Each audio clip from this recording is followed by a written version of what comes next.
Qala al-musannifu rahimahullahu ta'ala wa nafa'na bihi wa bi 'ulumihi wa lakum bid dharain amin. Wa minas suratil lati yudhkaru fiha an-nisa'u wa hiya kulluha madaniyatun. Di antara surah yang disebutkan pula di dalam Al-Qur'an yaitu surah An-Nisa, yaitu surah perempuan-perempuan. Wa hiya kulluha madaniyatun. Surah An-Nisa ini semuanya ayat madaniyah, artinya ayatnya, seluruh ayatnya itu turun di Madinah. Wa ayatuha mi'atun wa sittun wa sab'una ayatan. Jumlah ayatnya 176. Wa kalimatuha salasatu alafin wa tis'atu mi'atin wa arba'una. Kalimat-kalimatnya berjumlah 3.940. Wa hurufuha sittata asyara alpan wa salasuna hurufan. Adapun hurufnya berjumlah 16.030 huruf. A'udzu billahi minasyaitonir rajim. Bismillahirrahmanirrahim. Ya ayyuhan nasu taqu rabbakumul ladzi khalaqakum min nafsin wahidatin wa khalaqa minha zawjaha wa batsa minhuma rijalan katsiran wa nisaa'a wattaqullaha alladzi tasaaluna bihi wal arham innallaha kana 'alaikum raqiba. Wahai manusia, kata Allah, bertakwalah kamu kepada Tuhan kalian yang telah menjadikan kalian semua itu daripada diri yang satu, yaitu dirinya Nabi Adam. Wa khalaqa minha, dan Allah Ta'ala ciptakan daripada di dalam diri Nabi Adam itu zaujaha, istri Nabi Adam, yaitu Siti Hawa. Wa bassa minhuma, dan melahirkan daripada keduanya, tercipta daripada keduanya rijalan katsira wa nisaa, laki-laki yang banyak dan perempuan yang banyak. Wattaqullaha alladzi tasaaluna bihi wal arham, bertakwalah kamu kepada Allah yang kalian meminta dengan nama Allah tersebut, wal arham, dan atas nama rahim atau silaturahim. Innallaha kana 'alaikum raqiba, sesungguhnya Allah terhadap diri kalian itu sangat mengawasi. Ayat ini turun, kata Ibnu Abbas, manakala turun surah An-Nisa ini Rasulullah sallallahu alaihi wasallam langsung bersabda, la habsa, tiada lagi yang namanya hukum tawanan-tawanan, karena perempuan-perempuan banyak ditawan di rumah dahulunya. Lalu setelah turun ayat ini, Allah Ta'ala memuliakan perempuan-perempuan di dalam sabdanya la habsa, tiada lagi yang namanya tawanan-tawanan. Innal mar'ata khuliqat min dila'in wa in a'waja syai'in fi a'lahu fa in dhahabat taqimuhu kasartahu wa in istama'ta biha wa fiha iwajun. Sesungguhnya, kata Rasulullah, perempuan itu diciptakan daripada tulang rusuk, dan sesungguhnya yang paling bengkok sesuatu daripada tulang rusuk itu adalah yang paling atas. Fa in dhahabta, jikalau kamu tinggalkan tulang rusuk tadi, tidak kamu urusi, tuqimuhu, kamu diamkan, kasar tahu, kamu akan mematahkannya. Kalau kamu kerasi, salah, kata Rasulullah. Wa in istamta'ta biha, jikalau kamu bersenang-senang, maka itu istamta' biha, sungguhlah kamu itu bersenang-senang. Artinya bila kalian itu tidak menghiraukan keadaan istri bagaimana jua pun, kata Rasulullah, bila kamu bersenang-senang aja melihat tingkah lakunya, kamu itu sama dengan hukum bersenang-senang di dalam kemaksiatannya. Wa fiha iwajun, di dalam perempuan atau tulang rusuk itu iwajun, selalu bengkok. Nah, di dalam surah An-Nisa ini Allah Subhanahu wa taala ingin menceritakan sebagaimana yang diriwayatkan daripada Abdullah ibnu Mas'ud, salah seorang sahabat Rasulullah yang dijamin bacaan Qur'annya fasih. Ada 4 orang kata Rasulullah lah, ada 4 orang yang dijamin Rasulullah SAW bacaan Al-Qur'annya itu fasih, sama persis dengan bacaan Rasulullah. Di antaranya Abdullah ibnu Mas'ud.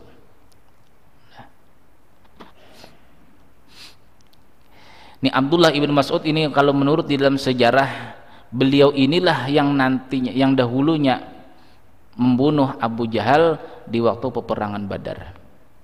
Padahal orangnya kecil aja, cuma luar biasa semangat beliau di dalam memerangi kafir Quraisy, sehingga terbunuhnya Abu Jahal itu di tangan Abdullah ibnu Mas'ud.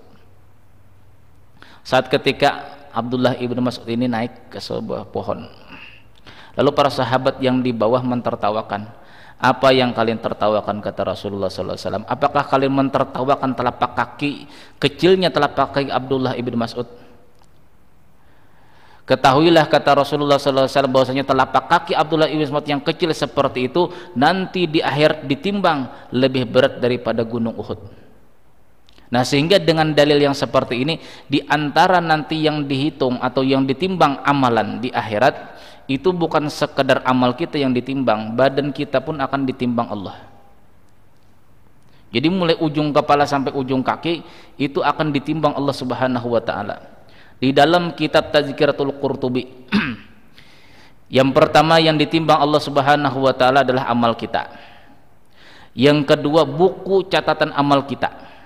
Dan yang ketiga yang akan ditimbang pula, siapa tahu ada mulai ujung kepala sampai ujung kaki kita ada yang bernilai ibadah.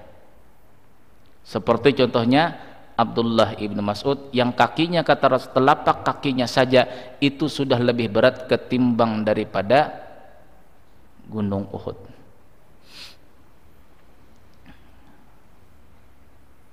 Apalagi sampai bergetar nih lah, mulai ujung kepala sampai ujung kaki kita di saat berzikir, mendengar bunyi mulai kepala kita sampai ke kaki kita, itu insya Allah nanti di akhirat timbangannya lebih berat daripada dunia dan seisinya.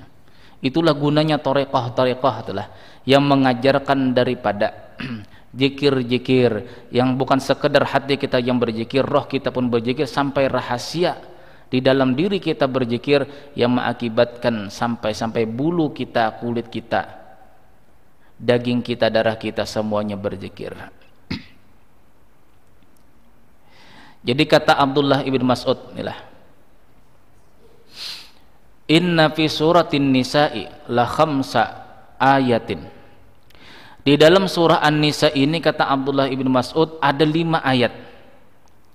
Ma yasuruni, yang tiada yang membuat aku senang terkecuali tiada yang membuat senang kepadaku, yang lebih menyenangkan daripada dunia dan seisinya. 5 ayat ini, kata Abdullah ibn Mas'ud, lebih kusenangi daripada aku diberi dunia dan seisinya. Ayat yang pertama di dalam surah An-Nisa ayat 31. Allah Subhanahu wa taala berfirman, in tajtanibu kaba'ira ma tunhauna anhu nukaffir ankum sayiatikum wa nudkhilukum mudkhalan karima. Jikalau, kata Allah, kalian menghindari daripada dosa-dosa besar, ma tunhauna anhu, dosa yang kalian hindari, yang dilarang kalian daripadanya, nukaffir ankum sayiatikum, kami akan menghapus semua dosa-dosa kalian. Bila menghindari dosa besar, kata Allah, otomatis dosa-dosa kecil yang banyak bagaimana juga pun itu akan dihapus Allah Subhanahu sekaligus. Wa nudkhilukum mudkhalan karima, dan kami, kata Allah, akan memasukkan kalian akan tempat yang mulia. Nah, sehingga Ibnu Abbas ini pernah mengatakan bahwasanya jumlah dosa besar manusia itu berjumlah 70. Ada sahabat lain yang mengatakan ada 700, itu dengan perincian-perinciannya. Nah, sehingga ulama-ulama salaf dahulu mengatakan, disimpulkan seluruh penyebutan Ibnu Abbas dan sahabat-sahabat yang disimpulkan oleh ulama-ulama salaf kita, baik itu melalui hadis-hadis Rasulullah SAW, disimpulkan ada 5. Dosa besar itu apabila berkaitan dengan 5 perkara ini, maka itu dihukumkan dosa besar. Yang pertama, kata ulama salaf kita, apa itu dosa besar? Al-kabiratu ma fiha haddun aw wa'idun aw la'nun aw tabarrun aw laysa minna aw nafyul iman. Al-kabiratu, bermula dosa besar itu, ma fiha haddun, sesuatu yang ada balasannya, sesuatu yang harus dikisos di dalam dunia. Bila di dalam dunia tidak dikisos, tidak bertobat, maka di akhirat pasti akan dibalas Allah Ta'ala. Sesuatu yang ada kisosnya, had. Misalnya mencuri, inilah. Nah, mencuri itu bila belum bertobat, had di dalam hukum syariat Islam itu harus dipotong tangannya, potong tangan. Bila tidak mau dipotong tangan, di akhirat nanti dibalas Allah Ta'ala, akan dipotong tangannya, akan dibakar oleh api neraka. Itu apabila orang itu tidak bertobat. Sama berzina, orang bujang yang orang yang belum pernah kawin lalu berzina, itu dihad mi'ata jaldah, malah mi'ata jaldah, 100 kali cambukan. Bila orang itu pernah menikah lalu berzina, berselingkuh dengan yang lain, maka itu dirajam. Nah, apabila dia tidak bertobat, betul-betul bertobat, belum sempat bertobat lah, dan di dalam dunia dia tidak mendapatkan rajam atau had, dan dia belum sempat bertobat, nanti di akhirat akan dibalas Allah Ta'ala. Jadi sesuatu yang ada balasannya, had, yang ada hadnya di dalam dunia, apabila dilakukan oleh seseorang, berarti itu termasuk dosa besar.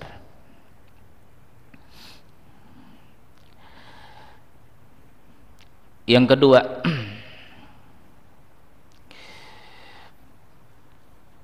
awwa'idun, ancaman. Apabila ada Allah Ta'ala mengancam, apabila ada di dalam sabda Nabi SAW ancaman, maka ancaman tersebut termasuk dosa besar. Bila dosa besar ini kita tidak lakukan, maka kata Allah Subhanahu wa Ta'ala dalam surah An-Nisa ayat 31 tadi, Allah Ta'ala akan mengampuni semua dosa-dosa kita, asalkan dosa-dosa besar ini dihindari. In tajtanibu kaba'ira ma tunhauna anhu. Rasulullah sallallahu alaihi wasallam bersabda bahwasanya Allah Subhanahu wa Ta'ala lamma khalaqal jannata, manakala Allah Subhanahu wa Ta'ala telah menciptakan surga, qala laha, Allah Ta'ala berfirman kepada surga, takallami, wahai surga, berbicaralah sama aku, kata Allah. Qalat sa'ida man dakhalani,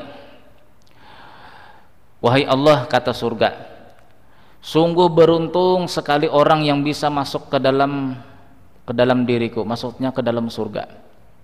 Faqala al-jabbaru jalla wa ala, kemudian Allah Subhanahu wa Ta'ala menyatakan kepada surga, la yaskunu piki samaniu nafarin minan nas, wahai surga, tidak selamanya tidak akan masuk ke dalam kamu, wahai surga, ada 8 golongan daripada manusia. Nah, ini berarti diancam Allah. Ini ancaman, wahai surga, kamu kok ancam bahwasanya 8 golongan ini selamanya tidak akan masuk ke dalam surga, terkecuali dia betul-betul bertobat kepada Allah.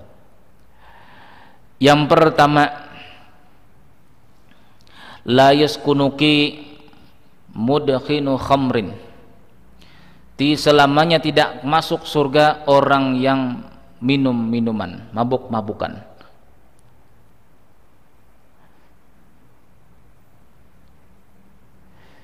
Maka Ibnu Taimiyah inilah gurunya para Wahabi inilah. Jadi ada bagusnya juga pendapat beliau ini, yang mengatakan apanya, semua jenis makanan atau minuman yang memabuk-mabukan itu sama dengan hukumnya khamar. Kalau dahulu di zaman Rasulullah tidak ada obat-obatan yang jenis makanan yang memabukkan, obat-obatan, narkotika. Nah, Ibnu Taimiyah, ialah Ibnu Taimiyah, gurunya para Wahabi, itu kan termasuk imam mereka tuh, Ibnu Taimiyah.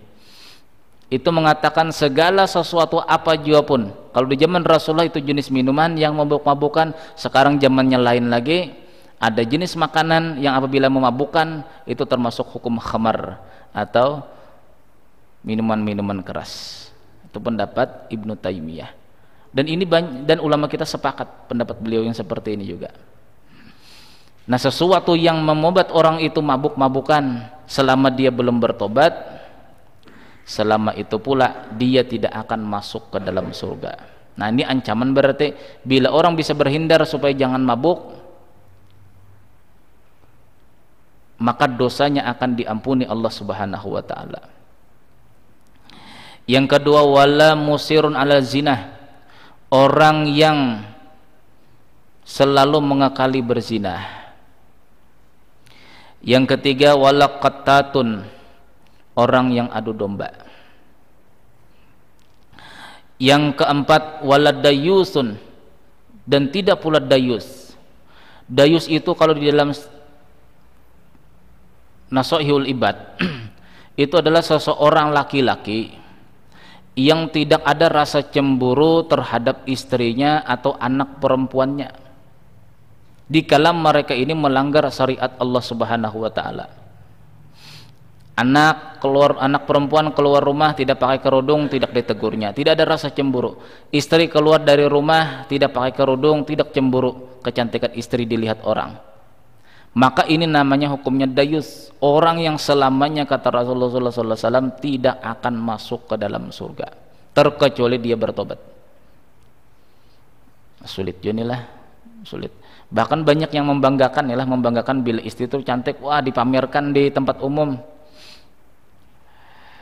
dikiranya tidak dosa. Nah, ini termasuk dayus. Dayus itu artinya orang yang tidak ada rasa cemburu terhadap anggota keluarganya yang mereka melakukan maksiat atau dia membuat orang lain maksiat kepada anggota keluarganya tadi. Pacaran di rumah, ialah nak kamu diam aja di rumah, nak kayak bapak nanti mau jalan juga, silahkan bawa aja pacar kamu, jar. Nah, dayus itu bapaknya. Wala suratiyun, dan tiada pula masuk ke dalam surga, kata Rasulullah, suratiyun, polisi atau penjaga-penjaga. Tapi ini tidak semua polisi, inilah. Jadi ada ada ancaman inilah oleh Rasulullah SAW bahwasanya di dalam firman Allah Subhanahu wa taala tadi, bahwasanya polisi-polisi itu ada ancaman daripada Allah Subhanahu, tidak akan masuk ke dalam surga. Cuma di sini polisi-polisi yang tidak benar, polisi-polisi yang tidak adil. Imam Malik inilah di dalam kitab Madzhabul Arba'ah ini cuma Imam Malik boleh mendenda seseorang. Jadi kalau Imam Abu Hanifah, Imam Syafi'i dan Imam Ahmad bin Hambal itu istilah yang namanya denda itu tidak membenarkan. Cuma Imam Malik yang membolehkan. Contoh denda apa? Ini sudah peraturan pemerintah inilah, sudah peraturan pemerintah, bila tidak pakai spion bayar didenda sekian ratus. Tidak pakai masker denda sekian. Lah, tidak pakai helm didenda sekian. Itu cuma Imam Malik yang memperbolehkan mengambil denda tadi oleh polisi. Tujuannya apa, kata Imam Malik? Supaya manusia ini diatur, jangan supaya jerak. Karena peraturan-peraturan itu ada baiknya untuk masyarakat. Imam Malik tuh memperbolehkan yang namanya hukum denda mendenda itu. Jadi bila tidak taat peraturan lalu kita denda, kita sanksi. Nah, istilahnya sanksi kah? Sanksi. Nah, sanksi tidak pakai masker berapa kemarin? 250.000 kah? Berjualan lebih daripada jam 8 malam kena sanksi 2.500.000. Cuma apabila itu permainan lah, apabila itu permainan itu Allah Ta'ala yang maha tahu Pak ya. Makanya tugas polisi ini hati-hati. Sudah ada ancaman selamanya tidak masuk ke dalam surga. Wala suratiyun, polisi-polisi.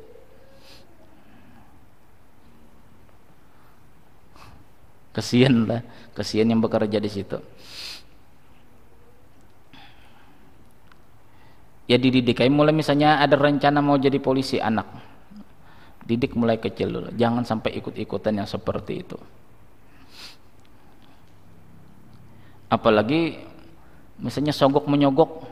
Nah, sogok menyogoklah yang di dalam hadis Nabi sallallahu alaihi wasallam, la'anallahur rasyiya wal murtasyiya warrasyiyal ladzi bainahuma. Allah Ta'ala kata Rasulullah melaknat orang yang menyogok, orang yang menerima sogokan, dan orang yang mengantarkan sogokan tadi, perantara keduanya. Cuma hukum yang di sini di dalam apa namanya? Di dalam qawaid fikih yang dikarang oleh Imam Syafi'i itu apabila inilah sogok menyogok tadi, apabila yang disogok ini tadi tidak menyalahi hukum. Kita nih misalnya punya anak lah, mau masuk ke dalam kepolisian, masuknya jadi polisi atau menjadi tentara. Nilainya tesnya semuanya sudah selesai. Kalau istilahnya tuh 99% lulus. Tapi lulus tidak lulus kalau tidak ditambahi dana 20 juta. Jadi teman saya anak teman saya itu masuk TNI, lulus semua ujian apa juga pun lulus lah. Jadi kata saya setelah itu kami diharuskan bayar 20 juta. Itu tahun 2012. 20 juta masuk TNI. Itu sudah lulus semua. Tapi bila tidak membayar 20 juta, katanya, ini kata teman saya inilah, anak saya itu tidak diterima. Padahal itu sudah jelas-jelas sudah lulus. Tes apa aja pun sudah lulus. Tapi yang 1%-nya tadi itu harus bayar 20 juta. Bolehkah kita menyogok demikian? Boleh, karena hak kita ada. Karena persyaratan untuk masuk TNI sekian sudah pas, sudah semua. Masuk untuk persyaratan polisi sudah pas semua, sudah tes-tesnya sudah selesai semua, lulus semua. Ternyata kelulusan tersebut kalau tidak dikasih hadiah tidak diluluskan misalnya. Nah, bolehkah kita menyogok demikian? Boleh. Itu sepakat ulama-ulama Syafi'iyah. Kenapa? Karena itu hak kita di sana. Beda misalnya tidak lulus lah, tutupi aja yang tidak lulus nih, anggap aja lulus sudah aja. Nah, itu yang baru hukumnya haram. Itu baru hukumnya dilaknat Allah. Tapi kalau sudah memang itu hak kita, kita menuntut hak kita. Bagaimana dengan polisi tadi yang memintai tadi itu? Orang yang melaksanakan pentes yang tukang tes tadi menerima duit tadi, mereka yang haram, kita yang mengasih tidak haram. Nah, itu semua apabila kita menuntut daripada hak kita, bekerja di perusahaan misalnya adalah semua lulus, semua kita sudah persyaratan sudah semua dan hasil lulus semua, ujiannya lulus semua, ternyata harus bayar sekian. Bila kita bayar, maka kita tidak hukum haram, tidak dilaknat Allah. Tapi yang dilaknat siapa? Yang menyelenggarakan pengangkatan daripada pegawai atau perusahaan tadi. Itu yang kelima lah. Jadi bahayanya di situ. Wala suratiyun, dan tidak pula selamanya masuk ke dalam surga polisi-polisi yang nakal-nakal yang seperti ini. Wala mukhannasun, dan tiada pula masuk ke dalam surga mukhannasun, laki-laki yang menyerupai perempuan. Jadi kalau di live itulah yang jualan online itulah, istrinya kan jual baju. Jadi suaminya yang tukang catat. Nah, kebanyakan karena yang yang membeli di online itu perempuan semua, maka sang suami pun bergaya lagak-lagak perempuan juga.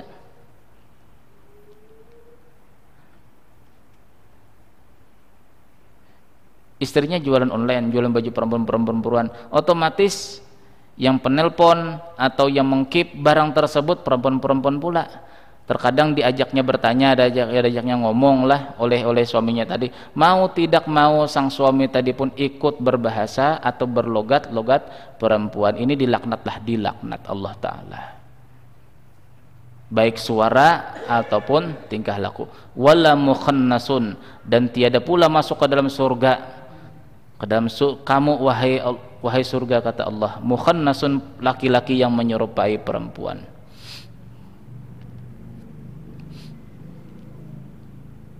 Pernah saya satu kejadian pernah tulah, waktu mau mengisi bensin tulah, ngisi kendaraan tulah di pom,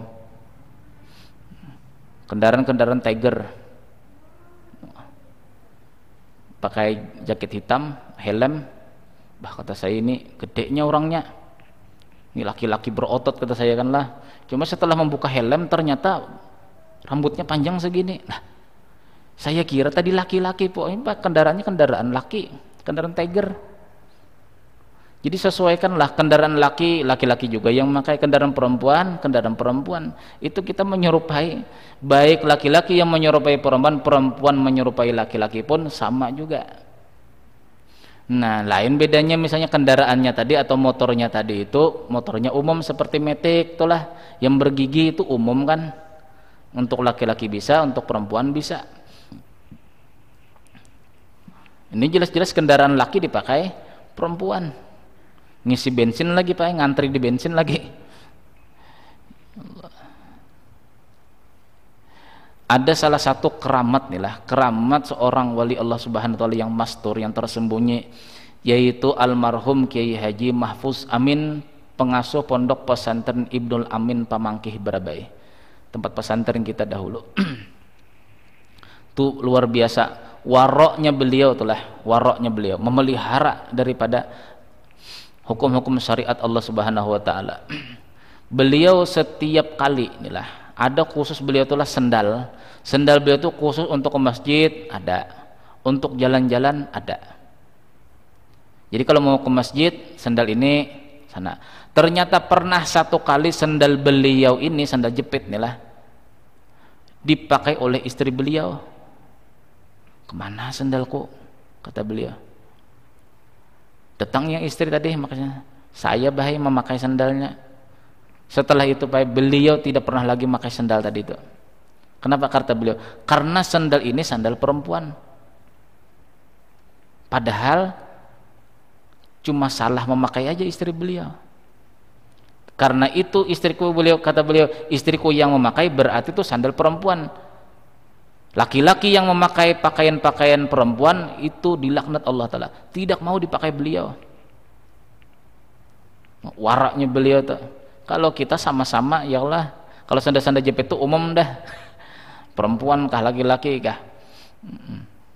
Bahkan terkadang kalau kita bahasa Banjarnya tapalipit itulah, tergesa-gesa itulah, sandal istri kita pun kita pakai aja bila ke masjid. Maka ada kembang-kembangnya pulang sandalnya tadi. Dilaknat Allah tuh. Laki-laki menyerupai perempuan atau perempuan menyerupai laki-laki, baik suaranya ataupun tingkah lakunya dengan sengaja. Memang ada juga yang laki-laki itu yang agak lebay gitulah, lebay kah? Lebay bahasanya. Memang sudah penciptaannya itulah.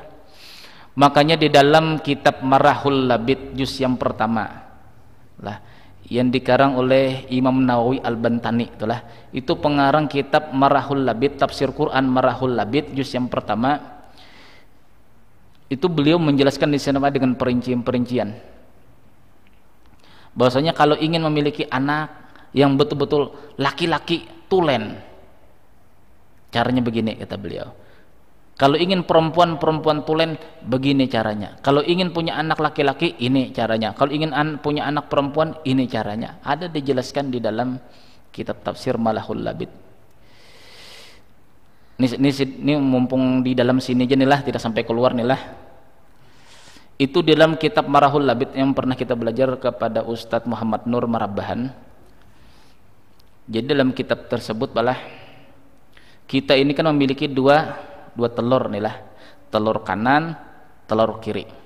Jadi kalau air mani itu keluar lah melalui telur sebelah kiri, berarti itu adalah bibit anak perempuan. Itu dalam kitab tersebut. Bila yang keluar air mani kita melalui jalur telur yang sebelah kanan, berarti itu bibit laki-laki. Nah, tinggal posisinya aja lagi. Kalau keluar air mani dari sebelah kiri sini, berarti anak perempuan. Tinggal tempatnya aja lagi. Jadi perempuan itu sama, dibagi dua juga.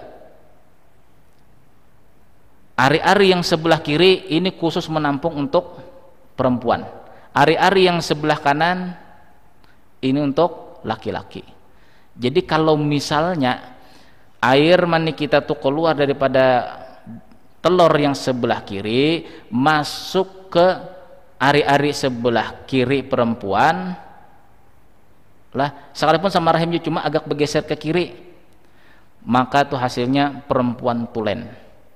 Artinya perempuan tadi akan lemah lembut. Tapi apabila air mani yang keluar daripada kita melalui telur sebelah kiri masuk ke ari-ari atau rahim yang agak ke kanan, maka perempuan tadi itu mirip laki-laki, tomboy. Karena laki-laki itu letaknya di sebelah kanan rahim. Nah, kebalikannya lagi, bila keluar air mani tadi melewati inilah, melalui tulang sulbi itulah masuk ke telur sini, lewat daripada penis kita masuk ke rahim perempuan yang di sebelah kiri, berarti laki-laki ke kiri. Nah, lalu hasilnya lebay, yang lamah lunglai gitu. Nah, tidak laki-laki 100%. Tapi apabila sudah tercipta hal yang seperti inilah, tidak bisa diubah-ubah lagi. Nah, ini tidak apa-apa. Yang masalahnya tuh kita ini tulen laki-laki lalu bertingkah dengan tingkah perempuan, atau perempuan bertingkah seperti laki-laki. Nah, itu perlu dipelajari nilai ini di dalam kitab pala seperti itu. Tapi kalau dalam kesehatan beda lagi cara teknik-tekniknya lah. Jadi kalau teknik berhadapan begini, nah belakangan begini, itu masing-masing kita aja lagi lah paham aja. Kalau lah yang sudah punya istri lah paham aja, yang mau tambah lagi satu bisa juga, aku aja tidak ada punya anak perempuan, nah sudah aku mau punya anak laki-laki, itu caranya ya, praktekkan aja. Nah, itu dalam kitab Tafsir Marahul Labid yang dikarang oleh Imam An-Nawawi Al-Bantani. Wala qati'ur rahim, dan tidak pula masuk ke dalam surga orang yang memutus tali silaturahmi. Dan yang kedelapan, yang terakhir, walalladzi yaqulu alayya ahdullahi illam af'al kada wa kada summa lam yusbika.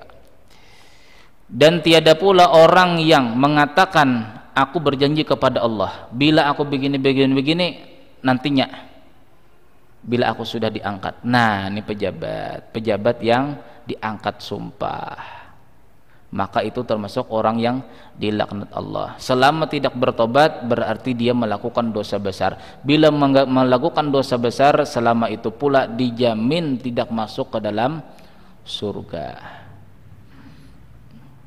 Makanya kalau sudah pensiun itulah yang pernah diikat janji oleh pemerintah, yang diikat janji di dalam sumpah-sumpahnya, mendingan bertobat sudah.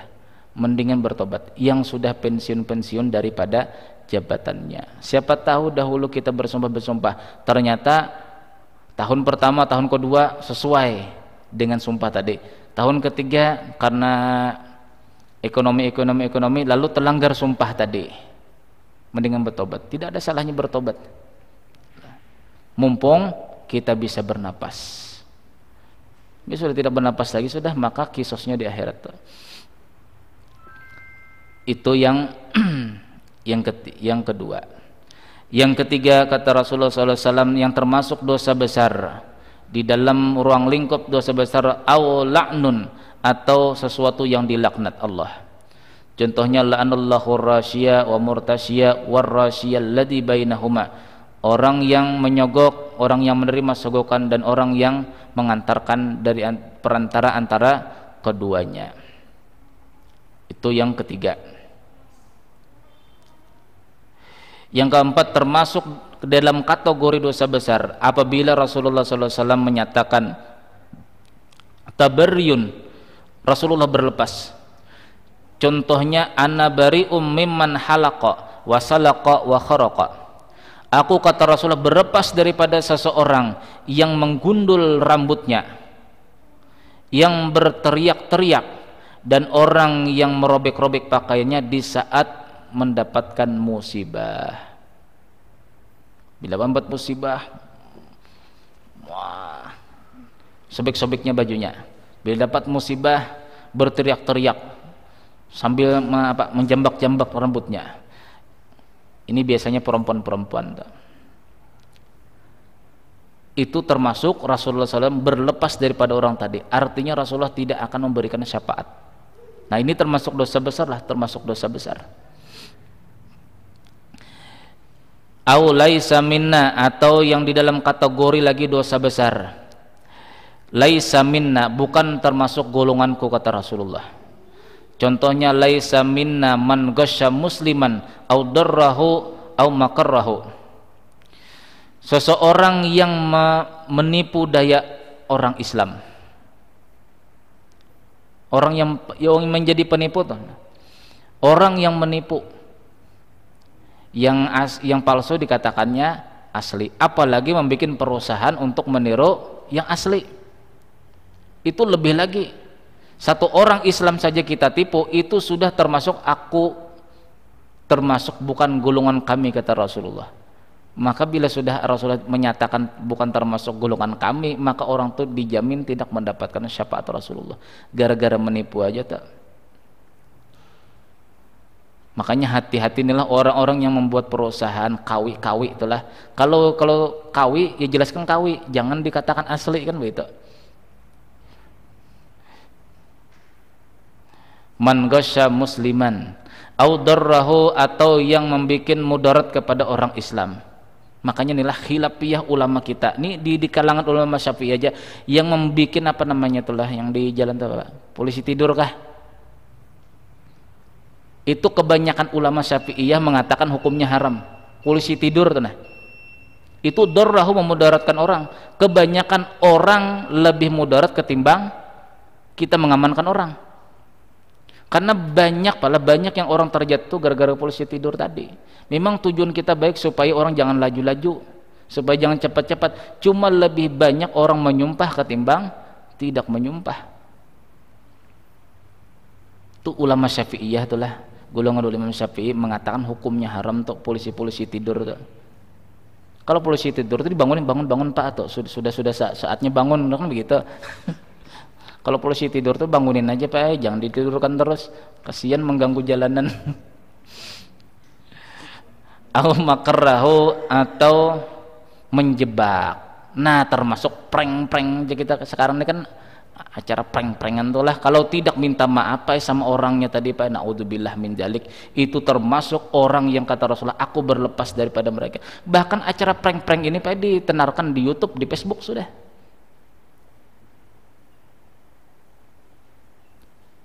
Iya, kalau misalnya minta maaf nih lah di pinggir sungai itulah. Nah, itu contohnya ada yang pakai pakaian pocong. Itu di Facebook tuh. Orang ini kepelet mau BAB. Masuk sudah ke dalam sungai, setelah melepas celana melihat pocong tadi sambil bertelanjang pai lari. Coba kasihannya orang, ya Allah ya Rabbi. Iya, kalau sempat tentu kita minta maaf. Coba kalau tidak minta maaf, naudzubillah min dzalik, Rasulullah SAW berlepas daripada orang tadi. Dikiranya konten-konten demikian itu tidak berdosa apa bila tidak minta maaf. Yang membuat konten tadi tuh. Wah, lalu subscribernya kah? Wah, 2 juta. Wah, dapat duitnya tuh haram. Nah, ini penjelasan Rasulullah. Au makarrahu, atau orang yang menjebak seseorang. Ya prank aja kita tuh. Maka itu konten-konten yang paling viral tuh sudah. Naudzubillah min dzalik. Mudah-mudahan Allah Subhanahu wa taala mengampuni dosa zahir dan batin kita. Mudah-mudahan Allah Subhanahu wa taala mengubatkan kita husnul khotimah dengan berkah kita selalu menuntut ilmu agama. Amin ya rabbal alamin. Al-Fatihah.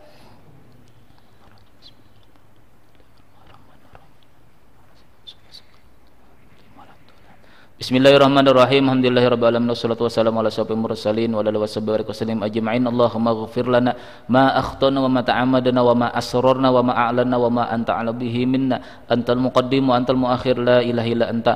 Rabbana atina fid dunya hasanah wa fil akhirati hasanah wa qina adzabannar. Wassallallahu ala sayyidina Muhammad wa ala alihi wasallam. Alhamdulillahirabbil alamin. Subhanakallahumma wa bihamdika asyhadu an la ilaha illa anta astaghfiruka wa atubu ilaik. Assalamualaikum warahmatullahi wabarakatuh.